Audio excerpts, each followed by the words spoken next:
ಓಂ ಶಾಂತಿ. ಇಂದಿನ ಪರಮಾತ್ಮನ ಮಹಾವಾಕ್ಯ ಮುರುಳಿ ದಿನಾಂಕ 10/3/2024. ಅವ್ಯಕ್ತ ಬಾಪ್ತಾದ ಮಧುಬನ ರಿವೈಸ್ 13/2/99. ಶಿವನ ಅವತರಣೆ ಮತ್ತು ಉಳಿತಾಯದ ಅವತಾರ. ಇಂದು ತ್ರಿಮೂರ್ತಿ ಶಿವ ತಂದೆ ತಮ್ಮ ಅತಿ ಪ್ರಿಯಾತಿ ಪ್ರಿಯ ಮತ್ತು ಅತಿ ಮಧುರಾತಿ ಮಧುರ ಸಾಲಿಗ್ರಾಮ ಮಕ್ಕಳ ಜೊತೆ ಮಿಲನವನ್ನು ಮಾಡುವುದಕ್ಕೋಸ್ಕರ ಬಂದಿದ್ದಾರೆ. ಇಂದಿನ ದಿನ ಶಿವ ತಂದೆ ಮತ್ತು ಸಾಲಿಗ್ರಾಮಗಳ ವಿಶೇಷ ದಿನ ಆಗಿದೆ. ಅಂದ ಮೇಲೆ ಪರಮಾತ್ಮ ತಂದೆ ಮಕ್ಕಳ ಜೊತೆ ಮಿಲನವನ್ನು ಮಾಡಿ ಖುಷಿ ಪಡುತ್ತಿದ್ದಾರೆ. ತಂದೆ ಮಕ್ಕಳ ಜನ್ಮ ದಿನವನ್ನು ಆಚರಣೆ ಮಾಡುವುದಕ್ಕೋಸ್ಕರ ಬಂದಿದ್ದಾರೆ ಮತ್ತು ಮಕ್ಕಳು ಹೇಳುತ್ತೀರಾ, ನಾವು ಪರಮಾತ್ಮ ತಂದೆಯ ಜನ್ಮ ದಿನವನ್ನು ಆಚರಣೆ ಮಾಡಲು ಬಂದಿದ್ದೇವೆ ಎಂದು. ಪರಮಾತ್ಮ ತಂದೆಗೂ ಕೂಡ ಖುಷಿ ಇದೆ. ಅಂದ ಮೇಲೆ ಮಕ್ಕಳಿಗೂ ಕೂಡ ಖುಷಿ ಇದೆ. ಏಕೆಂದರೆ ಈ ಜನ್ಮದಿನ ಇಡೀ ಕಲ್ಪದ ಎಲ್ಲಾ ಜನ್ಮದಿನಕ್ಕಿಂತ ಭಿನ್ನ ಆಗಿದೆ ಮತ್ತು ಪ್ರಿಯ ಆಗಿದೆ. ಒಂದೇ ಸಮಯದಲ್ಲಿ ತಂದೆ ಮತ್ತು ಮಕ್ಕಳ ಜನ್ಮದಿನವನ್ನು ಇಲ್ಲಿ ಮಾತ್ರ ಆಚರಣೆ ಮಾಡುತ್ತೇವೆ. ಬೇರೆ ಯಾವ ಸಮಯದಲ್ಲೂ ಯಾರ ಜೀವನದಲ್ಲೂ ತಂದೆ ಮತ್ತು ಮಕ್ಕಳ ಜನ್ಮದಿನವನ್ನು ಒಟ್ಟಿಗೆ ಆಚರಣೆ ಮಾಡುವುದಿಲ್ಲ. ಅಂದ ಮೇಲೆ ಮೊದಲು ಬಾಪ್ತಾದ ಮಕ್ಕಳಿಗೆ ಪದುಮ ಗುಣದಷ್ಟು ಶುಭಾಶಯವನ್ನು ತಿಳಿಸುತ್ತಿದ್ದಾರೆ. ಮಕ್ಕಳಿಗೆ ತಂದೆ ಶುಭಾಶಯವನ್ನು ತಿಳಿಸುತ್ತಿದ್ದಾರೆ. ಮಕ್ಕಳು ಅಮೃತ ವೇಳೆಯಿಂದ ಬಹಳಷ್ಟು ಮನಪೂರ್ವಕವಾಗಿ ಪರಮಾತ್ಮ ತಂದೆಗೆ ಶುಭಾಶಯವನ್ನು ತಿಳಿಸುವುದು ಬಾಪ್ತಾದರವರ ಬಳಿ ಬಂದು ತಲುಪಿದೆ. ಬಾಪ್ತಾದ ಇಷ್ಟೆಲ್ಲ ಮಕ್ಕಳನ್ನು ನೋಡಿ ಮನಸ್ಸಿನಲ್ಲಿ ಇದೇ ಗೀತೆಯನ್ನು ಹಾಡುತ್ತಾರೆ, ಅಥವಾ ಇಷ್ಟೆಲ್ಲ ಸಾಲಿಗ್ರಾಮ ಆದಂತಹ ಆತ್ಮರನ್ನು ನೋಡಿ ಪರಮಾತ್ಮ ತಂದೆ ಮನಸ್ಸಿನಲ್ಲಿ ಇದೇ ಗೀತೆಯನ್ನು ಹಾಡುತ್ತಾರೆ. ವಾಹ ನನ್ನ ಕಳೆದು ಹೋಗಿ ಸಿಕ್ಕಂತಹ ಮಕ್ಕಳೇ ವಾಹ ಎಂದು, ವಾಹ ನನ್ನ ಮುದ್ದಿನ ಮಕ್ಕಳೇ ವಾಹ ಎಂದು ಪರಮಾತ್ಮ ತಂದೆ ಗೀತೆಯನ್ನು ಹಾಡುತ್ತಾರೆ. ವಾಹ ಅಲೌಕಿಕ ಜನ್ಮ, ವಾಹ ಅಲೌಕಿಕ ಜನ್ಮ ದಿನವನ್ನು ಆಚರಣೆ ಮಾಡುವಂತಹ ಮಕ್ಕಳೇ ವಾಹ ಎಂದು ತಂದೆ ಗೀತೆಯನ್ನು ಹಾಡುತ್ತಿದ್ದಾರೆ. ಅಂದ ಮೇಲೆ ಬಾಪ್ತಾದ ಪ್ರತಿಯೊಂದು ಮಗುವನ್ನು ನೋಡಿ ವಾಹ ವಾಹ ಅನ್ನುವ ಗೀತೆಯನ್ನು ಹಾಡುತ್ತಿರುತ್ತಾರೆ. ಏಕೆಂದರೆ ಸಂಪೂರ್ಣ ವಿಶ್ವದ ಆತ್ಮರ ಮಧ್ಯದಲ್ಲಿ ಕೆಲವು ಮಕ್ಕಳಾದ ನೀವು ಇಂತಹ ಪದುಮಾಪದಂ ಭಾಗ್ಯಶಾಲಿಗಳಾಗಿದ್ದೀರಾ ಮತ್ತು ಭವಿಷ್ಯದಲ್ಲೂ ಭಾಗ್ಯಶಾಲಿಗಳಾಗಿರುತ್ತೀರಾ. ಅರ್ಧ ಕಲ್ಪಕ್ಕೋಸ್ಕರ ಅಮರ ರೂಪದಲ್ಲಿ ಭಾಗ್ಯಶಾಲಿಗಳಾಗಿರುತ್ತೀರಾ. ಪರಮಾತ್ಮ ತಂದೆ ಕೇವಲ ಒಂದು ಜನ್ಮಕ್ಕೋಸ್ಕರ ಭಾಗ್ಯಶಾಲಿಗಳಾಗಿ ಎಂದು ವರದಾನವನ್ನು ನೀಡಿಲ್ಲ, ಅನೇಕ ಜನ್ಮಕ್ಕೋಸ್ಕರ ಅಮರ ಭಾಗ್ಯಶಾಲಿಯಾಗಿ ಎಂದು ವರದಾನವನ್ನು ನೀಡಿದ್ದಾರೆ. ಅಂದ ಮೇಲೆ ಇಂತಹ ಮಕ್ಕಳಾದ ನಿಮಗೆ ನಿಮ್ಮ ಸ್ವಮಾನದ ಸ್ಮೃತಿ ಇಡೀ ದಿನದಲ್ಲಿ ಎಷ್ಟು ಸಮಯ ಇರುತ್ತದೆ? ಈ ಅಲೌಕಿಕ ಜನ್ಮದಿನ ಅಥವಾ ಅಲೌಕಿಕ ಜನ್ಮದ ಅಪಾರ ಆಸ್ತಿ ಜನ್ಮವನ್ನು ಪಡೆದುಕೊಂಡ ತಕ್ಷಣ ತಂದೆ ಮಕ್ಕಳಿಗೆ ನೀಡುತ್ತಾರೆ. ಜನ್ಮದ ಸ್ಮೃತಿಯ ಶ್ರೇಷ್ಠ ತಿಲಕವನ್ನು ಪರಮಾತ್ಮ ತಂದೆ ಪ್ರತಿಯೊಂದು ಮಗುವಿಗೂ ಕೂಡ ನೀಡಿದ್ದಾರೆ. ಅಂದ ಮೇಲೆ ನೀವೆಲ್ಲರೂ ಜನ್ಮದ ಸ್ಮೃತಿಯ ತಿಲಕವನ್ನು ಹಚ್ಚಿಕೊಂಡಿದ್ದೀರ ತಾನೆ? ಬ್ರಾಹ್ಮಣ ಜೀವನದ ತಿಲಕ ಕೂಡ ಅವಿನಾಶಿಯಾಗಿದೆ. ಬ್ರಾಹ್ಮಣರ ಮಸ್ತಕದಲ್ಲಿ ಸದಾ ತಿಲಕ ಇರುತ್ತದೆ. ಈ ತಿಲಕ ಶ್ರೇಷ್ಠ ಭಾಗ್ಯದ ಸಂಕೇತ ಆಗಿದೆ. ಅಂದ ಮೇಲೆ ನೀವೆಲ್ಲರೂ ಮತ್ತು ನಾಲ್ಕು ಕಡೆ ಇರುವಂತಹ ಮಕ್ಕಳು ದೂರದಲ್ಲಿ ಕುಳಿತಿದ್ದರೂ ಕೂಡ ಬಹಳಷ್ಟು ಉಮಂಗುತ್ಸಾಹದಿಂದ ಈ ಭಿನ್ನವಾದ ಮತ್ತು ಪ್ರಿಯವಾದ ಜನ್ಮದಿನವನ್ನು ಆಚರಣೆ ಮಾಡುತ್ತಿದ್ದಾರೆ. ನೀವೆಲ್ಲರೂ ಖುಷಿ ಪಡುತ್ತಿದ್ದೀರಾ, ನಾವು ಪರಮಾತ್ಮ ತಂದೆಯ ಜನ್ಮದಿನವನ್ನು ಆಚರಣೆ ಮಾಡುತ್ತಿದ್ದೇವೆ ಎಂದು, ಮತ್ತು ಪರಮಾತ್ಮ ತಂದೆ ನಮ್ಮ ಜನ್ಮದಿನವನ್ನು ಆಚರಣೆ ಮಾಡುತ್ತಿದ್ದಾರೆ. ಇದು ಎಷ್ಟೊಂದು ಖುಷಿಯ ಮಾತಾಗಿದೆ. ಈ ಖುಷಿಯನ್ನು ಅಳತೆ ಮಾಡಲು ಸಾಧ್ಯ ಆಗುತ್ತದೇನು? ಖುಷಿಯನ್ನು ಅಳತೆ ಮಾಡಲು ನಿಮಗೆ ಬರುತ್ತದೇನು? ಈ ಜಗತ್ತಿನಲ್ಲಿ ಈ ಅಲೌಕಿಕ ಖುಷಿಯನ್ನು ಅಳತೆ ಮಾಡುವಂತಹ ಯಾವ ಸಾಧನವೂ ಇನ್ನೂ ನಿರ್ಮಾಣ ಆಗಿಲ್ಲ. ಒಂದು ವೇಳೆ ಯಾರಾದರೂ ನಿಮಗೆ ಸಮುದ್ರದಷ್ಟು ಖುಷಿ ಇದೆಯೇ ಎಂದು ಕೇಳಿದರೆ ನೀವು ಏನೆಂದು ಹೇಳುತ್ತೀರಾ? ನಮ್ಮ ಖುಷಿಗೆ ಹೋಲಿಕೆ ಮಾಡಿದರೆ ಸಮುದ್ರ ಕೂಡ ಏನೂ ಅಲ್ಲ ಎಂದು ಹೇಳುತ್ತೀರಾ? ಒಳ್ಳೆಯದು. ನಿಮಗೆ ಆಕಾಶದಷ್ಟು ಖುಷಿ ಇದೆಯೇ ಎಂದು ಯಾರಾದರೂ ಕೇಳಿದರೆ ನೀವು ಹೇಳುತ್ತೀರಾ, ನಾವು ಆಕಾಶಕ್ಕಿಂತ ಉನ್ನತ ಸ್ಥಾನಕ್ಕೆ ಹೋಗುತ್ತೇವೆ, ಆಕಾಶಕ್ಕಿಂತ ಇನ್ನೂ ದೂರದಲ್ಲಿ ನಮ್ಮ ಮನೆ ಇದೆ, ನಮ್ಮ ಸೂಕ್ಷ್ಮ ವತನ ಇದೆ. ಆದ್ದರಿಂದ ನಾವು ನಮ್ಮ ಖುಷಿಯನ್ನು ಅಳತೆ ಮಾಡಲು ಸಾಧ್ಯ ಇಲ್ಲ, ಖುಷಿಯನ್ನು ಲೆಕ್ಕ ಮಾಡಲು ಸಾಧ್ಯ ಇಲ್ಲ, ನಮಗೆ ಅಷ್ಟೊಂದು ಅಪಾರ ಖುಷಿ ಇದೆ ಎಂದು ಹೇಳುತ್ತೀರಾ. ಅಂದ ಮೇಲೆ ಎಲ್ಲರೂ ಒಂದು ಕೈಯ ಚಪ್ಪಾಳೆಯನ್ನು ತಟ್ಟಿ. ಎಲ್ಲರೂ ಚಪ್ಪಾಳೆಯನ್ನು ತಟ್ಟಿದರು. ಎಲ್ಲರೂ ಖುಷಿಯಲ್ಲಿ ಇದ್ದೀರಾ ತಾನೆ? ಖುಷಿಯಲ್ಲಿ ಇದ್ದೇವೆ ಮಾಡುತ್ತಿದ್ದೇವೆ ಅನ್ನುವ ಮಾತಿನಲ್ಲಿ ಎಲ್ಲರೂ ಕೈಯನ್ನು ಎತ್ತಿದರು. ಎಲ್ಲರಿಗೂ ಶುಭಾಶಯಗಳು. ಈಗ ಪರಮಾತ್ಮ ತಂದೆ ಇನ್ನೊಂದು ಪ್ರಶ್ನೆಯನ್ನು ಕೇಳುತ್ತಿದ್ದಾರೆ. ಯಾವ ಪ್ರಶ್ನೆ ಎಂದು ಮಕ್ಕಳಿಗೆ ಅರ್ಥ ಆಗಿದೆ. ಆದ್ದರಿಂದ ಮಕ್ಕಳು ನಗುತ್ತಿದ್ದಾರೆ. ಬಾಪ್ತಾದ ಪ್ರತಿಯೊಂದು ಮಗುವನ್ನು ಸದಾ ಅರಳಿರುವಂತಹ ಆತ್ಮಿಕ ಗುಲಾಬಿಯ ರೂಪದಲ್ಲಿ ನೋಡಲು ಬಯಸುತ್ತಾರೆ. ಅರ್ಧ ಅರಳಿರುವಂತಹ ಗುಲಾಬಿ ಆಗಬೇಡಿ, ಸದಾ ಸಂಪೂರ್ಣ ಅರಳಿರುವಂತಹ ಗುಲಾಬಿ ಆಗಬೇಕು. ಅರಳಿರುವಂತಹ ಹೂವು ಎಲ್ಲರಿಗೂ ಎಷ್ಟೊಂದು ಪ್ರಿಯ ಆಗಿರುತ್ತದೆ. ಅರಳಿರುವಂತಹ ಗುಲಾಬಿ ಹೂವನ್ನು ನೋಡಿದ ತಕ್ಷಣ ಎಲ್ಲರಿಗೂ ಎಷ್ಟೊಂದು ಖುಷಿ ಆಗುತ್ತದೆ. ಮತ್ತು ನೀವು ಸ್ವಲ್ಪ ಬಾಡಿ ಹೋದರೂ ಕೂಡ ನಂತರ ಏನನ್ನು ಮಾಡುತ್ತೀರಾ? ನಂತರ ನೀವು ತಂದೆಯಿಂದ ದೂರ ಆಗುತ್ತೀರಾ. ಬಾಪ್ತಾದ ಮಕ್ಕಳನ್ನು ದೂರ ಮಾಡುವುದಿಲ್ಲ, ಆದರೆ ನೀವು ಸ್ವಯಂ ತಂದೆಯಿಂದ ದೂರ ಆಗಿಬಿಡುತ್ತೀರಾ. ಇಂದು ಜನ್ಮ ದಿನವನ್ನು ಆಚರಣೆ ಮಾಡುವ ದಿನ ಆಗಿದೆ. ಮುರುಳಿಯನ್ನು ಸದಾ ಕೇಳುತ್ತಿರುತ್ತೀರಾ. ಇಂದಿನ ದಿನ ಬಹಳಷ್ಟು ಖುಷಿಯಿಂದ ಮನಸ್ಸಿನಿಂದ ನೃತ್ಯವನ್ನು ಮಾಡಿ ಮತ್ತು ಹಾಡನ್ನು ಹಾಡಿ. ಮನಸ್ಸಿನಿಂದ ನೃತ್ಯವನ್ನು ಮಾಡಿ, ಕಾಲಿಂದ ನೃತ್ಯವನ್ನು ಮಾಡಬೇಡಿ. ಕಾಲಿಂದ ನೃತ್ಯವನ್ನು ಮಾಡಲು ಪ್ರಾರಂಭ ಮಾಡಿದರೆ ಬಹಳಷ್ಟು ಗಲಾಟೆ ಆಗುತ್ತದೆ, ಬಹಳಷ್ಟು ಶಬ್ದ ಜಾಸ್ತಿ ಆಗುತ್ತದೆ. ಆದರೆ ಬಾಪ್ತಾದ ನೋಡುತ್ತಿದ್ದಾರೆ, ಮಕ್ಕಳು ನೃತ್ಯವನ್ನು ಮಾಡುತ್ತಿದ್ದಾರೆ ಮತ್ತು ಮಧುರಾತಿ ಮಧುರ ತಂದೆಯ ಮಹಿಮೆಯ ಗೀತೆಯನ್ನು ಕೂಡ ಬಹಳಷ್ಟು ಹಾಡುತ್ತಿದ್ದಾರೆ ಮತ್ತು ತಮ್ಮ ಅಲೌಕಿಕ ಮಹಿಮೆಯ ಗೀತೆಯನ್ನು ಕೂಡ ಮಕ್ಕಳು ಬಹಳಷ್ಟು ಹಾಡುತ್ತಿದ್ದಾರೆ. ಪರಮಾತ್ಮ ತಂದೆಗೆ ನಿಮ್ಮೆಲ್ಲರ ಮನಸ್ಸಿನ ಶಬ್ದ ಹೋಗಿ ತಲುಪುತ್ತಿದೆ. ಎಲ್ಲಾ ದೇಶದ ಮಕ್ಕಳ ಮನಸ್ಸಿನ ಶಬ್ದ ತಂದೆಗೆ ಕೇಳಿಸುತ್ತಿದೆ.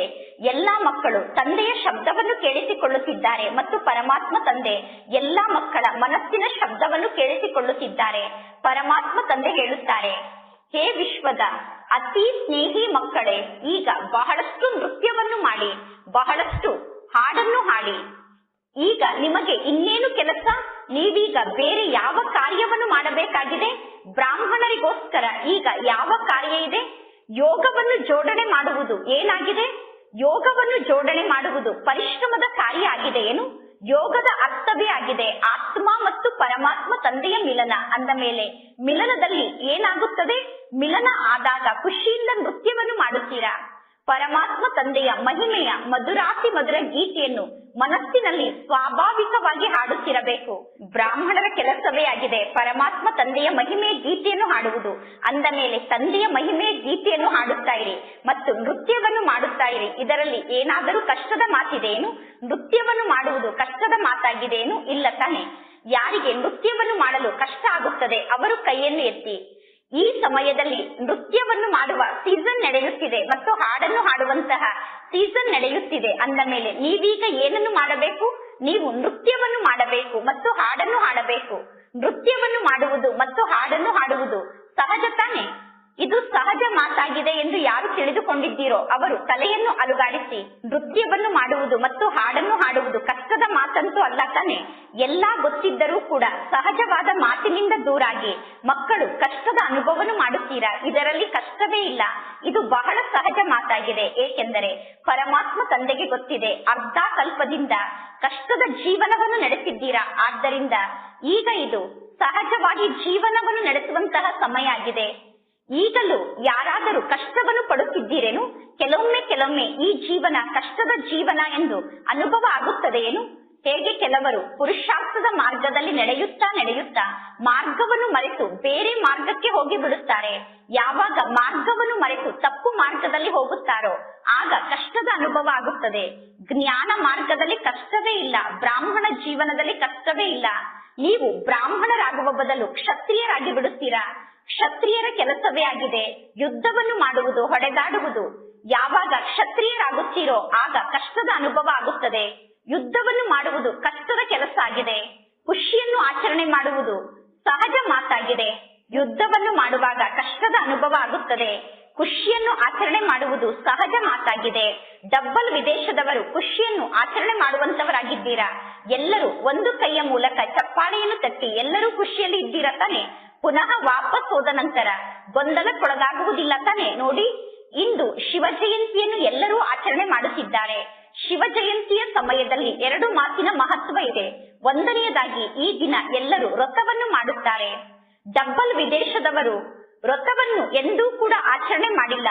ಡಬ್ಬಲ್ ವಿದೇಶದವರು ಈ ರೀತಿ ವ್ರತವನ್ನು ಧಾರಣೆ ಮಾಡಿಕೊಂಡು ಶಿವ ಜಯಂತಿಯನ್ನು ಆಚರಣೆ ಮಾಡಿಲ್ಲ.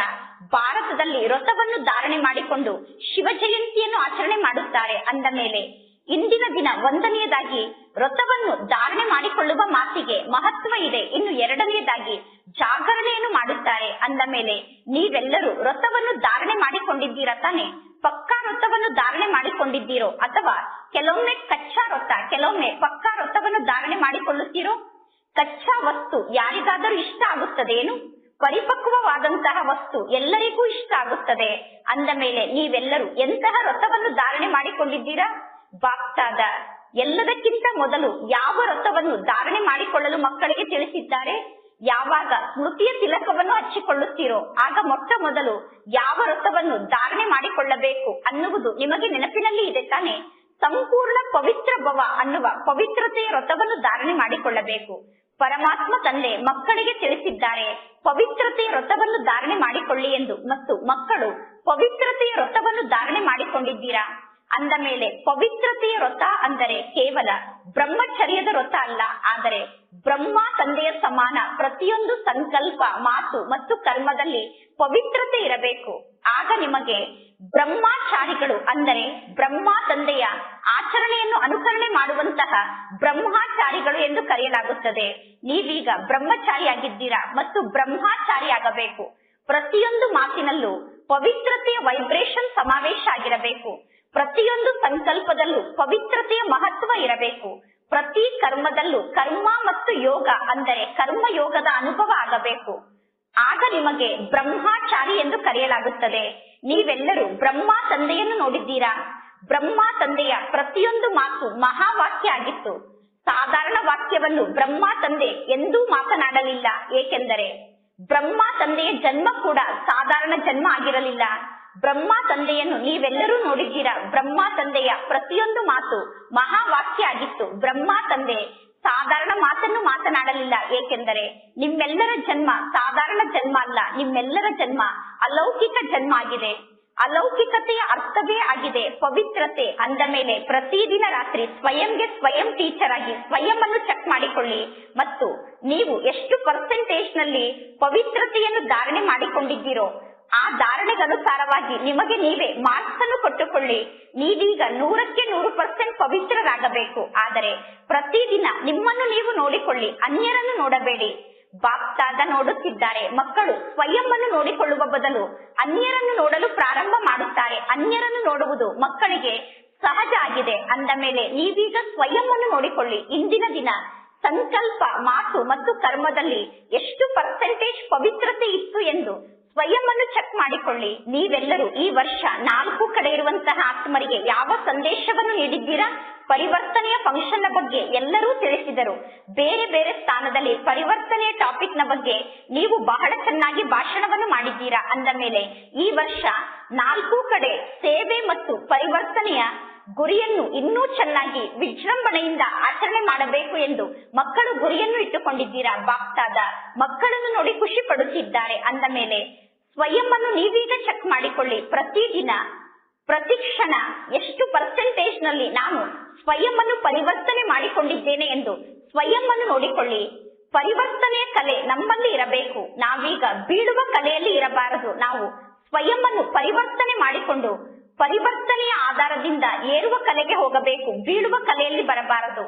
ಬಾಪ್ತಾದ ಪ್ರತಿಯೊಂದು ಮಗುವಿನ ಚಾರ್ಟ್ ಅನ್ನು ನೋಡುತ್ತಾರೆ. ನೀವೆಲ್ಲರೂ ವಿಚಾರ ಮಾಡುತ್ತೀರಾ ಎಲ್ಲಾ ಮಕ್ಕಳನ್ನು ತಂದೆ ನೋಡುತ್ತಾರೆ ಎಂದು. ಆದರೆ ಕೆಲವು ಮಕ್ಕಳನ್ನು ತಂದೆ ವಿಶೇಷವಾಗಿ ನೋಡುತ್ತಾರೆ. ಬಾಪ್ತಾದ ಎಲ್ಲಾ ಮಕ್ಕಳ ಚಾರ್ಟ್ ಅನ್ನು ಕೆಲವೊಮ್ಮೆ ನೋಡುತ್ತಾರೆ. ಪ್ರತಿದಿನ ಎಲ್ಲಾ ಮಕ್ಕಳ ಚಾರ್ಟ್ ಅನ್ನು ನೋಡುವುದಿಲ್ಲ. ಕೆಲವೊಮ್ಮೆ ಎಲ್ಲಾ ಮಕ್ಕಳ ಚಾರ್ಟ್ ಅನ್ನು ನೋಡುತ್ತಾರೆ. ಬಲೆ ಅವರು ಲಾಸ್ಟ್ ನಂಬರ್ ನ ಮಗು ಆಗಿರಬಹುದು ಅಥವಾ ಫಸ್ಟ್ ನಂಬರ್ ನ ಮಗು ಆಗಿರಬಹುದು. ಎಲ್ಲರೂ ನಗುತ್ತಿದ್ದಾರೆ. ಅಂದ ಮೇಲೆ ಬಾಪ್ತಾದ ಮಕ್ಕಳ ಚಾರ್ಟ್ ನಲ್ಲಿ ಏನಿತ್ತು ಎಂದು ಈಗ ಮಕ್ಕಳಿಗೆ ತಿಳಿಸಬಹುದೇ? ಇಂದಿನ ದಿನ ತಂದೆಯ ಜನ್ಮ ದಿನವನ್ನು ಆಚರಣೆ ಮಾಡುವಂತಹ ದಿನ ಆಗಿದೆ. ಈ ದಿನ ಆಚರಣೆ ಮಾಡುವಂತಹ ದಿನ ಆಗಿದೆ. ಆದ್ದರಿಂದ ತಂದೆ ನಿಮ್ಮ ಚಾರ್ಟ್ ನಲ್ಲಿ ಏನಿತ್ತು ಎಂದು ನಿಮಗೆ ತಿಳಿಸುವುದಿಲ್ಲ. ಆದರೆ ಮುಂದೆಗೋಸ್ಕರ ತಂದೆ ಮಕ್ಕಳಿಗೆ ಸೂಚನೆಯನ್ನು ನೀಡುತ್ತಿದ್ದಾರೆ. ಇಂದಿನ ದಿನಕ್ಕೆ ಯಾವ ಮಹತ್ವ ಇದೆಯೋ, ಇಂದಿನ ದಿನದ ಮಹತ್ವ ಅಂದರೆ ವ್ರತವನ್ನು ಧಾರಣೆ ಮಾಡಿಕೊಳ್ಳುವುದು. ವ್ರತವನ್ನು ಧಾರಣೆ ಮಾಡಿಕೊಳ್ಳುವುದು ಅಂದರೆ ದೃಢ ಸಂಕಲ್ಪವನ್ನು ಧಾರಣೆ ಮಾಡಿಕೊಳ್ಳುವುದು. ವ್ರತವನ್ನು ಎಂದೂ ಕೂಡ ಸತ್ಯ ಭಕ್ತರು ಉಲ್ಲಂಘನೆ ಮಾಡುವುದಿಲ್ಲ. ಸತ್ಯ ಭಕ್ತರು ಭಕ್ತರು ಒಮ್ಮೆ ವ್ರತವನ್ನು ಧಾರಣೆ ಮಾಡಿಕೊಂಡರೆ ಯಾವ ಕಾರಣಕ್ಕೂ ಆ ವ್ರತವನ್ನು ಉಲ್ಲಂಘನೆ ಮಾಡುವುದಿಲ್ಲ. ಅಂದ ಮೇಲೆ ಬಾಪ್ತಾದ ಮಕ್ಕಳಿಗೆ ಪುನಃ ಮುಂದಿಗೋಸ್ಕರ ಸೂಚನೆಯನ್ನು ನೀಡುತ್ತಿದ್ದಾರೆ. ಈಗ ನಿಮ್ಮೆಲ್ಲರ ಮೊದಲನೇ ಫೌಂಡೇಶನ್ ಅಂದರೆ ಸಂಕಲ್ಪ ಶಕ್ತಿ. ಆ ಸಂಕಲ್ಪ ಶಕ್ತಿ ಕೆಲವೊಮ್ಮೆ ಹೆಚ್ಚು ವ್ಯರ್ಥ ಆಗುತ್ತದೆ ಮತ್ತು ಮಕ್ಕಳ ಮನಸ್ಸಿನಲ್ಲಿ ವ್ಯರ್ಥಕ್ಕಿಂತ ನಕಾರಾತ್ಮಕ ಸಂಕಲ್ಪ ಸ್ವಲ್ಪ ಕಡಿಮೆ ನಡೆಯುತ್ತದೆ. ಈ ಸಂಕಲ್ಪ ಶಕ್ತಿಯ ಉಪಯೋಗವನ್ನು ಸ್ವಯಂಗೋಸ್ಕರ, ವಿಶ್ವಕ್ಕೋಸ್ಕರ ನೀವು ಎಷ್ಟು ಬಳಸಬೇಕು ಎಂದು ಬಯಸುತ್ತೀರೋ ಅಷ್ಟು ಸಂಕಲ್ಪ ಶಕ್ತಿಯನ್ನು ಸ್ವಯಂಗೋಸ್ಕರ ಮತ್ತು ವಿಶ್ವಕ್ಕೋಸ್ಕರ ಬಳಸಿ. ಏಕೆಂದರೆ ಸಂಕಲ್ಪದ ಆಧಾರದಿಂದ ಮಾತು ಮತ್ತು ಕರ್ಮ ನಡೆಯುತ್ತದೆ. ಸಂಕಲ್ಪ ಶಕ್ತಿಯನ್ನು ನೀವೀಗ ಪರಿವರ್ತನೆ ಮಾಡಿಕೊಳ್ಳಿ. ವ್ಯರ್ಥ ಸಂಕಲ್ಪ ಮತ್ತು ನಕಾರಾತ್ಮಕ ಸಂಕಲ್ಪ ಏನು ನಿಮ್ಮ ಮನಸ್ಸಿನಲ್ಲಿ ನಡೆಯುತ್ತಿದೆಯೋ ಅದನ್ನು ಪರಿವರ್ತನೆ ಮಾಡಿಕೊಂಡು ವಿಶ್ವ ಕಲ್ಯಾಣಕ್ಕೋಸ್ಕರ ನಿಮ್ಮ ಸಂಕಲ್ಪ ಶಕ್ತಿಯನ್ನು ಕಾರ್ಯದಲ್ಲಿ ತೊಡಗಿಸಿ. ಬಾಪ್ತಾದ ಸಂಕಲ್ಪದ ಖಜಾನೆಗೆ ಸರ್ವಶ್ರೇಷ್ಠ ಖಜಾನೆ ಎಂದು ಕರೆಯುತ್ತಾರೆ. ಆದ್ದರಿಂದ ಈ ಸಂಕಲ್ಪದ ಖಜಾನೆಯನ್ನು ಉಳಿತಾಯ ಮಾಡುವಂತಹ ಉಳಿತಾಯದ ಅವತಾರ ಆಗಿ ಇಂದಿನ ದಿನಕ್ಕೆ ಅವತರಣೆಯ ದಿನ ಎಂದು ಕರೆಯಲಾಗುತ್ತದೆ. ಬಾಪ್ತಾದರವರಿಗೆ ಎಲ್ಲಾ ಮಕ್ಕಳ ಬಗ್ಗೆ ಇದೇ ಶುಭ ಇಚ್ಛೆ ಇದೆ.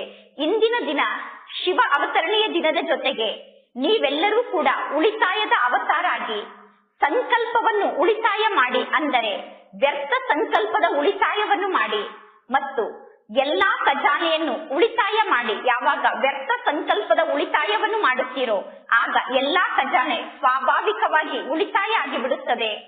ಈಗ 99ನೇ ಇಸ್ವಿಯಲ್ಲಿ ಏನಾಗುತ್ತದೆ ಎಂದು ಕೇಳುತ್ತೀರಾ? ಈಗ 99ನೇ ಇಸ್ವಿ ಸ್ಟಾರ್ಟ್ ಆಗಿದೆ. ಮೊದಲು ಮಕ್ಕಳು ವಿಚಾರ ಮಾಡುತ್ತಿದ್ದರು 99ನೇ ಇಸ್ವಿಯಲ್ಲಿ ಏನಾಗಬಹುದು ಎಂದು. ಏನಾದರೂ ಆಯಿತೇನು? ಈಗ ಫೆಬ್ರವರಿ ತಿಂಗಳು ಬಂದಿದೆ. ಒಂದು ವೇಳೆ ಅಂತದ್ದೇನಾದರೂ ಆಗುವಂತದ್ದಿದ್ದರೆ ನಿಮಗೆ ಮೊದಲೇ ಗೊತ್ತಾಗುತ್ತದೇನು? ನಿಮಗೆ ಏನು ನಷ್ಟ ಆಗುತ್ತದೆ? ನಿಮಗೆ ಯಾವ ಮಾತಿನ ಭಯ ಇದೆ? ಏನಾಗುತ್ತದೆ ಅನ್ನುವ ಮಾತಿನ ಭಯ ಆಗುತ್ತಿದೆಯೇನು? ನಿಮಗೋಸ್ಕರ ಎಲ್ಲವೂ ಒಳ್ಳೆಯದೇ ನಡೆಯುತ್ತದೆ. ನಿಮಗೋಸ್ಕರ ಒಳ್ಳೆಯದೇ ಆಗುತ್ತಿದೆ. ಜಗತ್ತಿನವರಿಗೋಸ್ಕರ ಸ್ವಲ್ಪ ಏರುಪೇರು ಆಗಬಹುದು, ನಿಮಗೋಸ್ಕರ ಒಳ್ಳೆಯದೇ ಆಗುತ್ತದೆ. ಅಂದ ಮೇಲೆ ನೀವೀಗ ನಿರ್ಭಯರಾಗಿ ಈ ಆಟವನ್ನು ನೋಡಬೇಕು ಮತ್ತು ಹರ್ಷಿತ ಮುಖಿಗಳಾಗಿ ಈ ಆಟವನ್ನು ನೋಡಬೇಕು. ಆಟದಲ್ಲಿ ರಕ್ತವನ್ನು ಕೂಡ ತೋರಿಸುತ್ತಾರೆ ಮತ್ತು ಪ್ರೀತಿಯನ್ನು ಕೂಡ ತೋರಿಸುತ್ತಾರೆ. ಆಟದಲ್ಲಿ ಯುದ್ಧವನ್ನು ಕೂಡ ತೋರಿಸುತ್ತಾರೆ, ಒಳ್ಳೆಯ ಮಾತನ್ನು ಕೂಡ ತೋರಿಸುತ್ತಾರೆ. ಅಂದ ಮೇಲೆ ಆಟವನ್ನು ಆಡುವಾಗ ಭಯ ಆಗುತ್ತದೆಯೇನು? ಏನಾಗಬಹುದು, ಏನಾಯಿತು, ಯಾಕಾಯಿತು ಎಂದು ನೀವೇಕೆ ವಿಚಾರ ಮಾಡುತ್ತೀರಾ? ಖುಷಿಯಿಂದ ಕುಳಿತು ಆಟವನ್ನು ನೋಡುತ್ತೀರ ತಾನೆ? ಖುಷಿಯಿಂದ ಕುಳಿತು ಆಟವನ್ನು ನೋಡಬೇಕು. ಅಂದ ಮೇಲೆ ಇದು ಬೇಹದ್ದಿನ ಆಟ ಆಗಿದೆ. ಒಂದು ವೇಳೆ ಸ್ವಲ್ಪ ಭಯ ಆದರೂ, ಸ್ವಲ್ಪ ಹೆದರಿಕೆ ಆದರೂ, ಏನಾಯಿತು, ಈ ರೀತಿ ಆಗಬಾರದಿತ್ತು, ಈ ರೀತಿ ಏಕೆ ಆಯಿತು ಅನ್ನುವ ಸ್ಥಿತಿಯಲ್ಲಿ ಯಾರು ಸ್ಥಿತ ಆಗುತ್ತಾರೋ ಅವರ ಮೇಲೆ ಆ ಪರಿಸ್ಥಿತಿಯ ಪ್ರಭಾವ ಆಗುತ್ತದೆ. ಒಳ್ಳೆಯ ದೃಶ್ಯವನ್ನು ನೋಡಿದಾಗ ಅವರು ಒಳ್ಳೆಯ ಸ್ಥಿತಿಯಲ್ಲಿ ಇರುತ್ತಾರೆ ಮತ್ತು ಏರುಪೇರಿನ ದೃಶ್ಯವನ್ನು ನೋಡಿದಾಗ ಅವರ ಸ್ಥಿತಿ ಏರುಪೇರಿನಲ್ಲಿ ಬರುತ್ತದೆ.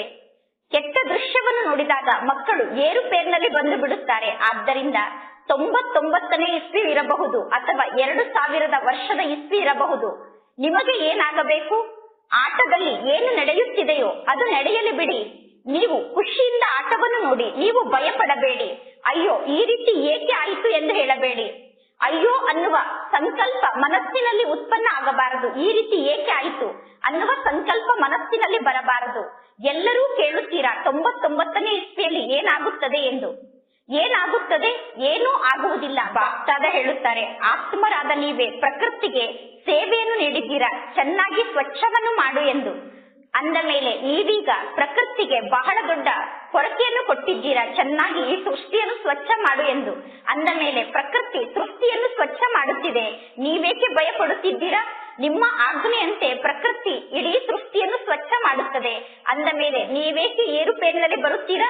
ನೀವೇ ಪ್ರಕೃತಿಗೆ ಆಜ್ಞೆಯನ್ನು ನೀಡಿದ್ದೀರಾ. ಅಂದ ಮೇಲೆ ಅಚಲ ಅಡೋಲ ಸ್ಥಿತಿಯಲ್ಲಿ ಸ್ಥಿತಾಗಿ ಮನಸ್ಸು ಮತ್ತು ಬುದ್ಧಿಯನ್ನು ಸಂಪೂರ್ಣ ಶಕ್ತಿಶಾಲಿ ಮಾಡಿಕೊಂಡು ಅಚಲ ಅಡೋಲ ಸ್ಥಿತಿಯಲ್ಲಿ ಸ್ಥಿತಾಗಿ ಪ್ರಕೃತಿಯ ಆಟವನ್ನು ನೋಡುತ್ತಾ ಹೋಗಿ. ಭಯ ಪಡಬೇಡಿ. ನೀವು ಅಲೌಕಿಕ ಆತ್ಮರಾಗಿದ್ದೀರಾ. ನೀವು ಸಾಧಾರಣ ಆತ್ಮರಲ್ಲ. ಸಾಧಾರಣ ಆತ್ಮರು ಏರುಪೇರಿನಲ್ಲಿ ಬರುತ್ತಾರೆ. ಸಾಧಾರಣ ಆತ್ಮರು ಭಯ ಪಡುತ್ತಾರೆ. ಅಲೌಕಿಕ ಆತ್ಮರು ಮಾತ್ರ ಸರ್ವಶಕ್ತಿವಂತ ಆತ್ಮರು ಆಟವನ್ನು ನೋಡುತ್ತಾ ವಿಶ್ವ ಕಲ್ಯಾಣದ ಕಾರ್ಯದಲ್ಲಿ ಬ್ಯುಸಿಯಾಗಿ ಇರುತ್ತಾರೆ. ಒಂದು ವೇಳೆ ನಿಮ್ಮ ಮನಸ್ಸು ಮತ್ತು ಬುದ್ಧಿ ಫ್ರೀ ಇದ್ದರೆ ನೀವು ಭಯ ಪಡುತ್ತೀರಾ. ಮನಸ್ಸು ಮತ್ತು ಬುದ್ಧಿ ಲೈಟ್ ಹೌಸ್ ಆಗಿರಬೇಕು. ಇಡೀ ವಿಶ್ವಕ್ಕೆ ಮನಸ್ಸು ಮತ್ತು ಬುದ್ಧಿಯ ಮೂಲಕ ಲೈಟ್ ನ ಪ್ರಕಂಪನವನ್ನು ನೀವು ಹರಡುತ್ತಿರಬೇಕು. ಈ ಕಾರ್ಯದಲ್ಲಿ ನೀವು ಬ್ಯುಸಿಯಾಗಿ ಇದ್ದರೆ ಬ್ಯುಸಿಯಾಗಿರುವಂತಹ ಆತ್ಮರಿಗೆ ಭಯ ಆಗುವುದಿಲ್ಲ. ಬ್ಯುಸಿಯಾಗಿ ಇರುವಂತವರು ಸಾಕ್ಷಿ ಸ್ಥಿತಿಯಲ್ಲಿ ಇರುತ್ತಾರೆ. ಯಾವುದಾದರೂ ಮಾತಿನ ಏರುಪೇರು ನಿಮ್ಮ ಮನಸ್ಸಿನಲ್ಲಿ ಉತ್ಪನ್ನ ಆದರೆ ನಿಮ್ಮ ಬುದ್ಧಿಯನ್ನು ಸದಾ ಕ್ಲಿಯರ್ ಆಗಿ ಇಟ್ಟುಕೊಳ್ಳಿ. ಏಕೆ ಏನು ಅನ್ನುವ ಮಾತಿನಲ್ಲಿ ಬುದ್ಧಿಯನ್ನು ಬ್ಯುಸಿಯಾಗಿ ಇಟ್ಟುಕೊಳ್ಳಬೇಡಿ. ಏಕೆ ಏನು ಅನ್ನುವ ಪ್ರಶ್ನೆಯಿಂದ ಬುದ್ಧಿಯನ್ನು ತುಂಬಿಕೊಳ್ಳಬೇಡಿ. ಬುದ್ಧಿಯನ್ನು ಖಾಲಿ ಇಟ್ಟುಕೊಳ್ಳಿ. ನಾನು ಮತ್ತು ಪರಮಾತ್ಮ ತಂದೆ ಅನ್ನುವ ಸ್ಮೃತಿ ಬುದ್ಧಿಯಲ್ಲಿ ಇರಬೇಕು. ಆಗ ಸಮಯಕ್ಕನುಸಾರವಾಗಿ ಪತ್ರ, ಟೆಲಿಫೋನ್, ಟಿವಿ ಅಥವಾ ಎಷ್ಟೆಲ್ಲಾ ಸಾಧನಗಳು ನಿರ್ಮಾಣ ಆಗಿದೆಯೋ ಆ ಸಾಧನಗಳ ಮೂಲಕ ನಿಮಗೆ ಸಂದೇಶ ತಲುಪದೇ ಇದ್ದರೂ ಕೂಡ ಪರಮಾತ್ಮ ತಂದೆಯ ಆದೇಶ ಕ್ಲಿಯರ್ ಆಗಿ ಕ್ಯಾಚ್ ಆಗುತ್ತದೆ. ಪರಮಾತ್ಮ ತಂದೆಯ ಆದೇಶವನ್ನು ಸ್ಪಷ್ಟವಾಗಿ ಕ್ಯಾಚ್ ಮಾಡಿಕೊಳ್ಳಲು ನಿಮಗೆ ಸಾಧನ ಆಗುತ್ತದೆ. ಈ ವಿಜ್ಞಾನದ ಸಾಧನವನ್ನು ಎಂದೂ ನೀವು ಆಧಾರ ಮಾಡಿಕೊಳ್ಳಬೇಡಿ. ವಿಜ್ಞಾನದ ಸಾಧನವನ್ನು ಉಪಯೋಗ ಮಾಡಿ, ಆದರೆ ಸಾಧನದ ಆಧಾರದಿಂದ ನಿಮ್ಮ ಜೀವನವನ್ನು ನಡೆಸಬೇಡಿ. ಕೆಲವೊಮ್ಮೆ ವಿಜ್ಞಾನದ ಸಾಧನಗಳು ಇದ್ದರೂ ಕೂಡ ಅದನ್ನು ಉಪಯೋಗ ಮಾಡಲು ಸಾಧ್ಯ ಆಗುವುದಿಲ್ಲ. ಆದ್ದರಿಂದ ಶಾಂತಿಯ ಸಾಧನವನ್ನು ನೀವೀಗ ಉಪಯೋಗ ಮಾಡಬೇಕು. ನೀವು ಎಲ್ಲೇ ಇದ್ದರೂ, ಎಂತಹ ಪರಿಸ್ಥಿತಿಯ ಮಧ್ಯದಲ್ಲಿ ಇದ್ದರೂ ಕೂಡ ಬಹಳ ಸ್ಪಷ್ಟವಾಗಿ ಬಹಳ ಬೇಗ ಶಾಂತಿಯ ಸಾಧನವನ್ನು ಕಾರ್ಯದಲ್ಲಿ ಬಳಸಬಹುದು. ಆದರೆ ಅದಕ್ಕೋಸ್ಕರ ನಿಮ್ಮ ಬುದ್ಧಿಯ ಲೈನನ್ನು ಕ್ಲಿಯರ್ ಆಗಿ ಇಟ್ಟುಕೊಳ್ಳಬೇಕು. ತಿಳಿಯಿತು ತಾನೆ? ನೀವೆಲ್ಲರೂ ಆಹ್ವಾನ ಮಾಡುತ್ತಿದ್ದೀರಾ ಬೇಗ ಬೇಗ ಚಿನ್ನದ ಯುಗ ಬರಬೇಕು ಎಂದು. ಚಿನ್ನದ ಯುಗ ಬರಬೇಕು ಅಂದ ಮೇಲೆ ಈ ಕಲಿಯುಗಿ ಜಗತ್ತು ಸ್ವಚ್ಛ ಆಗಲೇಬೇಕು. ಅಂದ ಮೇಲೆ ಪ್ರಕೃತಿ ಚೆನ್ನಾಗಿ ಸ್ವಚ್ಛವನ್ನು ಮಾಡುತ್ತದೆ. ಅಂದ ಮೇಲೆ ಈ ದಿನ ಕೇವಲ ಸಂಕಲ್ಪ ಅಷ್ಟೇ ಅಲ್ಲ, ಆದರೆ ಯಾವ ದೃಢ ಸಂಕಲ್ಪವನ್ನು ಧಾರಣೆ ಮಾಡಿಕೊಂಡಿದ್ದೀರಾ? ಉಳಿತಾಯದ ಅವತಾರ ಆಗಬೇಕು. ಬಲೆ ಸಂಕಲ್ಪವನ್ನು ಉಳಿತಾಯ ಮಾಡಿ, ಮಾತನ್ನು ಉಳಿತಾಯ ಮಾಡಿ ಮತ್ತು ಸಾಧಾರಣ ಕರ್ಮವನ್ನು ಕೂಡ ಉಳಿತಾಯ ಮಾಡಿ. ಮತ್ತು ಎರಡನೇ ಮಾತು ಅಂದರೆ ಸದಾ ಬುದ್ಧಿಯನ್ನು ಕ್ಲಿಯರ್ ಆಗಿ ಇಟ್ಟುಕೊಳ್ಳಬೇಕು. ಇನ್ನು ಎರಡನೇ ಶಬ್ದದಲ್ಲಿ ಬಾಪ್ತಾದ ಇದಕ್ಕೆ ಹೇಳುತ್ತಾರೆ, ಸತ್ಯ ಮನಸ್ಸುಳ್ಳಂತಹ ಮಕ್ಕಳಿಗೆ ಪರಮಾತ್ಮ ತಂದೆ ಒಲಿಯುತ್ತಾರೆ ಎಂದು. ಸತ್ಯ ಮನಸ್ಸುಳ್ಳವರಾಗಿ, ಸ್ವಚ್ಛ ಮನಸ್ಸುಳ್ಳವರಾಗಿ, ವರ್ತಮಾನ ಸಮಯದಲ್ಲಿ ಸತ್ಯತೆ ಮತ್ತು ಸ್ವಚ್ಛತೆಯ ಅವಶ್ಯಕತೆ ಇದೆ. ಮನಸ್ಸಿನಲ್ಲಿ ಸತ್ಯತೆ ಇರಬೇಕು, ಪರಿವಾರದ ಮಧ್ಯದಲ್ಲಿ ಸತ್ಯತೆ ಇರಬೇಕು ಮತ್ತು ಪರಮಾತ್ಮ ತಂದೆಯ ಜೊತೆಗೆ ಸತ್ಯತೆ ಉಳ್ಳವರಾಗಿರಬೇಕು. ತಿಳಿಯಿತು ತಾನೆ? ಇಂದಿನ ದಿನ ಪರಮಾತ್ಮ ತಂದೆ ಈ ಮಾತನ್ನು ಹೇಳಬಾರದಿತ್ತು, ಆದರೂ ಕೂಡ ಹೇಳಿದ್ದಾರೆ. ಬಾಪ್ತಾದರವರಿಗೆ ಮಕ್ಕಳ ಬಗ್ಗೆ ಪ್ರೀತಿ ಇದೆ. ಆದ್ದರಿಂದ ಮಕ್ಕಳಲ್ಲಿ ಸ್ವಲ್ಪ ಅವಗುಣ ಇದ್ದರೂ ಕೂಡ ತಂದೆಗೆ ಆ ಅವಗುಣವನ್ನು ನೋಡಲು ಸಾಧ್ಯ ಆಗುವುದಿಲ್ಲ. ಬಾಪ್ತಾದ ಪ್ರತಿಯೊಂದು ಮಗುವನ್ನು ಸದಾ ತಮ್ಮಂತೆ ಸಂಪೂರ್ಣ ರೂಪದಲ್ಲಿ ನೋಡಲು ಬಯಸುತ್ತಾರೆ. ನಾಲ್ಕು ಕಡೆ ಏರುಪೇರಿನ ವಾತಾವರಣ ಇದೆ. ಪ್ರಕೃತಿಯ ಎಲ್ಲಾ ತತ್ವ ಬಹಳಷ್ಟು ಏರುಪೇರನ್ನು ಮಾಡುತ್ತಿದೆ. ಒಂದು ಕಡೆ ಕೂಡ ಏರುಪೇರಿನ ವಾತಾವರಣದಿಂದ ಯಾರು ಮುಕ್ತ ಇಲ್ಲ. ಯಾವ ಕಡೆಯೂ ಏರುಪೇರಿನ ವಾತಾವರಣದಿಂದ ಯಾರು ಮುಕ್ತ ಆಗಿಲ್ಲ. ವ್ಯಕ್ತಿಗಳ ಏರುಪೇರು ಕೂಡ ಜಗತ್ತಿನಲ್ಲಿ ಬಹಳಷ್ಟು ಇದೆ. ಪ್ರಕೃತಿ ಕೂಡ ಏರುಪೇರನ್ನು ಮಾಡುತ್ತಿದೆ, ವ್ಯಕ್ತಿಗಳು ಕೂಡ ಏರುಪೇರನ್ನು ಮಾಡುತ್ತಿದ್ದಾರೆ. ಇಂತಹ ಸಮಯದಲ್ಲಿ ಯಾವಾಗ ಈ ಸೃಷ್ಟಿಯಲ್ಲಿ ನಾಲ್ಕು ಕಡೆ ಏರುಪೇರಿನ ವಾತಾವರಣ ಇರುತ್ತದೆಯೋ ಆಗ ನೀವು ಏನನ್ನು ಮಾಡುತ್ತೀರಾ? ರಕ್ಷಣೆಗೆ ಸಾಧನ ಯಾವುದಾಗಿದೆ? ಸೆಕೆಂಡ್ ನಲ್ಲಿ ಸ್ವಯಂವನ್ನು ವಿದೇಹಿಯನ್ನಾಗಿ ಮಾಡಿಕೊಳ್ಳುವುದು ಏರುಪೇರಿನ ಪರಿಸ್ಥಿತಿಯಲ್ಲೂ ಕೂಡ ಅಚಲರಾಗಿರಲು ಸಾಧನ ಆಗಿದೆ. ಅಥವಾ ಅಶರೀರಿ ಆಗಬೇಕು ಅಥವಾ ಆತ್ಮ ಅಭಿಮಾನಿ ಸ್ಥಿತಿಯನ್ನು ರೂಪಿಸಿಕೊಳ್ಳಬೇಕು. ಆಗ ಏರುಪೇರಿನ ವಾತಾವರಣದಲ್ಲೂ ಅಚಲ ಸ್ಥಿತಿಯಲ್ಲಿ ಇರಬಹುದು. ಈಗ ವಿದೇಹಿ ಆಗಲು, ಅಶರೀರಿ ಆಗಲು ಸಮಯ ಅಂತೂ ಬೇಕಾಗುವುದಿಲ್ಲ ತಾನೆ? ಮಕ್ಕಳ ಜೀವನದಲ್ಲಿ ಏನು ನಡೆಯುತ್ತಿದೆ ಈಗ ಟ್ರಯಲ್ ಮಾಡಿ ನೋಡಿ. ಒಂದು ಸೆಕೆಂಡ್ ನಲ್ಲಿ ಮನಸ್ಸು ಬುದ್ಧಿಯನ್ನು ಯಾವ ಸ್ಥಾನದಲ್ಲಿ ಸ್ಥಿತ ಮಾಡಬೇಕು ಎಂದು ಬಯಸುತ್ತೀರೋ ಆ ಸ್ಥಾನದಲ್ಲಿ ಸೆಕೆಂಡ್ ನಲ್ಲಿ ಮನಸ್ಸು ಬುದ್ಧಿಯನ್ನು ಸ್ಥಿತ ಮಾಡಲು ನಿಮಗೆ ಬರುತ್ತದೆ ತಾನೆ? ಪರಮಾತ್ಮ ತಂದೆ ಆಶ್ಚರ್ಯಾಗುವಂತಹ ಡ್ರಿಲ್ ಅನ್ನು ಮಾಡಿಸಿದರು. ಇದಕ್ಕೆ ಸಾಧನೆ ಎಂದು ಕರೆಯಲಾಗುತ್ತದೆ. ಒಳ್ಳೆಯದು. ದೇಶ ವಿದೇಶದ ನಾಲ್ಕು ಕಡೆ ಇರುವಂತಹ ಪರಮಾತ್ಮ ತಂದೆಯ ಪ್ರೀತಿಯಲ್ಲಿ ತಲ್ಲೀನಾದಂತಹ ಆತ್ಮರಿಗೆ ಸದಾ ಸ್ವಯಂವನ್ನು ಬ್ರಹ್ಮಚಾರಿ ಸ್ಥಿತಿಯಲ್ಲಿ ಸ್ಥಿತ ಮಾಡಿಕೊಂಡಂತಹ ಸ್ನೇಹಿ ಮಕ್ಕಳಿಗೆ, ಸಹಯೋಗಿ ಮಕ್ಕಳಿಗೆ ಸದಾ ಒಬ್ಬ ತಂದೆಯ ಹೆಸರಿನ ಮಹಿಮೆಯನ್ನು ಮಾಡುವಂತವರು ಮತ್ತು ಉಳಿತಾಯವನ್ನು ಮಾಡಿ ಎಲ್ಲಾ ಖಜಾನೆಯನ್ನು ಕಾರ್ಯದಲ್ಲಿ ತೊಡಗಿಸುವಂತಹ ಸಾಹಸವುಳ್ಳಂತಹ ಮಕ್ಕಳಿಗೆ ಸದಾ ಏರುಪೇರಿನ ಪರಿಸ್ಥಿತಿಯಲ್ಲೂ ಕೂಡ ಅಚಲ ಸ್ಥಿತಿಯಲ್ಲಿರುವಂತಹ ನಿರ್ಭಯ ಆತ್ಮರಿಗೆ, ಸದಾ ಖುಷಿಯಲ್ಲಿ ಇರುವಂತವರಿಗೆ, ಪರಮಾತ್ಮ ತಂದೆಯ ಸಮೀಪದಲ್ಲಿರುವಂತಹ ಮಕ್ಕಳಿಗೆ ತಂದೆಯ ನೆನಪು, ಪ್ರೀತಿ ಹಾಗೂ ನಮಸ್ತೆ. ಬಾಪ್ತಾದರವರಿಗೆ ಮಕ್ಕಳ ನೆನಪು, ಪ್ರೀತಿ ಹಾಗೂ ನಮಸ್ತೆ ನಮಸ್ತೆ ನಮಸ್ತೆ. ಮಕ್ಕಳ ಕಾರ್ಡ್ಗಳು ಪರಮಾತ್ಮ ತಂದೆಗೆ ತಲುಪಿದೆ. ಎಲ್ಲಾ ಮಕ್ಕಳ ಕಾರ್ಡ್ ತಂದೆಗೆ ಬಂದು ತಲುಪಿದೆ. ಬಾಪ್ತಾದ ಎಲ್ಲಾ ಮಕ್ಕಳ ಕಾರ್ಡ್ ಅನ್ನು ನೋಡುತ್ತಿದ್ದಾರೆ. ಎಲ್ಲರೂ ಜನ್ಮದಿನಕ್ಕೋಸ್ಕರ ಕಾರ್ಡ್ ಅನ್ನು ಕಳಿಸಿದ್ದಾರೆ ಮತ್ತು ವಿದೇಶದವರು ಪ್ರೀತಿಯ ದಿನದ ಕಾರ್ಡನ್ನು ಕಳಿಸಿದ್ದಾರೆ ಅಂದ ಮೇಲೆ ಪ್ರೀತಿಯ ಸಾಗರ ತಂದೆ ಎಲ್ಲಾ ಮಕ್ಕಳಿಗೂ ಶಿವರಾತ್ರಿಯ ಜೊತೆಗೆ ಪ್ರೀತಿಯ ಲವಲೀಲ ದಿನದ ಶುಭಾಶಯವನ್ನು ತಿಳಿಸುತ್ತಿದ್ದಾರೆ. ಶುಭಾಶಯಗಳು ಶುಭಾಶಯಗಳು ಶುಭಾಶಯಗಳು ಎಂದು ತಂದೆ ತಿಳಿಸುತ್ತಿದ್ದಾರೆ. 4 ಕಡೆ ಇರುವಂತಹ ಎಲ್ಲಾ ದೇಶದ, ಎಲ್ಲಾ ನಗರದ, ಎಲ್ಲಾ ಹಳ್ಳಿಯ 4 ಕಡೆ ಇರುವಂತಹ ಮಕ್ಕಳಿಗೆ, ಎಲ್ಲರಿಗಿಂತ ಮೊದಲು ಸಣ್ಣ ಸಣ್ಣ ಹಳ್ಳಿಯಲ್ಲಿರುವಂತಹ ಮಕ್ಕಳಿಗೆ ನೆನಪು, ಪ್ರೀತಿ ಮತ್ತು ಶುಭಾಶಯ. ಜೊತೆಗೆ ನಿಮ್ಮೆಲ್ಲರಿಗೂ ಶುಭಾಶಯ. ಎಷ್ಟು ಶುಭಾಶಯವನ್ನು ತಿಳಿಸುವುದು, ಎಷ್ಟು ಶುಭಾಶಯವನ್ನು ತಿಳಿಸಿದರೂ ಕೂಡ ಅದು ಕಡಿಮೆ. ಎಷ್ಟು ಸಾಧ್ಯವೋ ಅಷ್ಟು ನೀವೀಗ ಶುಭಾಶಯವನ್ನು ಧಾರಣೆ ಮಾಡಿಕೊಳ್ಳಿ.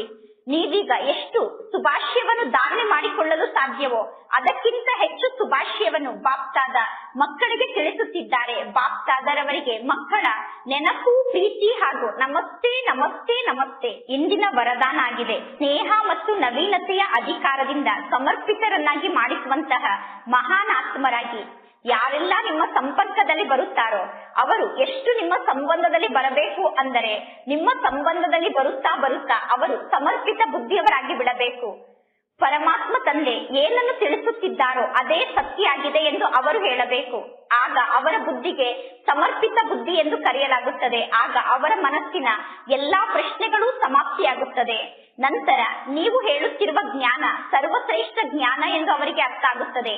ಕೇವಲ ನೀವು ಹೇಳುತ್ತಿರುವ ಜ್ಞಾನ ಒಳ್ಳೆಯ ಜ್ಞಾನ ಆಗಿದೆ ಎಂದು ಅವರು ಬಾಯಿಂದ ಹೇಳಿದರೆ ಸಾಕಾಗುವುದಿಲ್ಲ. ಆದರೆ ಇದು ಹೊಸ ಜ್ಞಾನ ಆಗಿದೆ. ಈ ಹೊಸ ಜ್ಞಾನ ಹೊಸ ಜಗತ್ತನ್ನು ಸ್ಥಾಪನೆ ಮಾಡುತ್ತದೆ ಅನ್ನುವ ಶಬ್ದ ಜಗತ್ತಿನಲ್ಲಿ ಹರಡಿದಾಗ ಕುಂಭಕರ್ಣರು ಜಾಗೃತರಾಗುತ್ತಾರೆ. ಅಂದ ಮೇಲೆ ನವೀನತೆಯ ಮಹಾನತೆಯ ಮೂಲಕ ಸ್ನೇಹ ಮತ್ತು ಅಧಿಕಾರದ ಬ್ಯಾಲೆನ್ಸ್ ನಿಂದ ಎಲ್ಲರನ್ನೂ ಈ ರೀತಿ ಸಮರ್ಪಿತರನ್ನಾಗಿ ಮಾಡಿಸಿ ಆಗ ಮೈಕ್ ತಯಾರಾದರು ಎಂದು ಹೇಳಲಾಗುತ್ತದೆ. ಇಂದಿನ ಸ್ಲೋಗನ್ ಆಗಿದೆ, ಒಬ್ಬ ಪರಮಾತ್ಮ ತಂದೆಗೆ ಪ್ರಿಯರಾಗಿ ಆಗ ಇಡೀ ವಿಶ್ವದ ಸರ್ವ ಆತ್ಮರಿಗೆ ಪ್ರಿಯರಾಗುತ್ತೀರಾ. ಇಡೀ ವಿಶ್ವಕ್ಕೆ ಪ್ರಿಯರಾಗುವುದಕ್ಕೋಸ್ಕರ ಮೊದಲು ಒಬ್ಬ ಪರಮಾತ್ಮ ತಂದೆಗೆ ಪ್ರಿಯರಾಗಬೇಕು. ತಂದೆಯ ಪ್ರತಿಯೊಂದು ಆಜ್ಞೆಯನ್ನು ಪಾಲನೆ ಮಾಡಿ ಒಬ್ಬ ತಂದೆಗೆ ನಾವು ಪ್ರಿಯ ಆದರೆ ಇಡೀ ವಿಶ್ವದ ಸರ್ವ ಆತ್ಮರಿಗೂ ನಾವು ಸ್ವತಃ ಪ್ರಿಯಾಗಿ ಬಿಡುತ್ತೇವೆ. ಒಳ್ಳೆಯದು. ಓಂ ಶಾಂತಿ.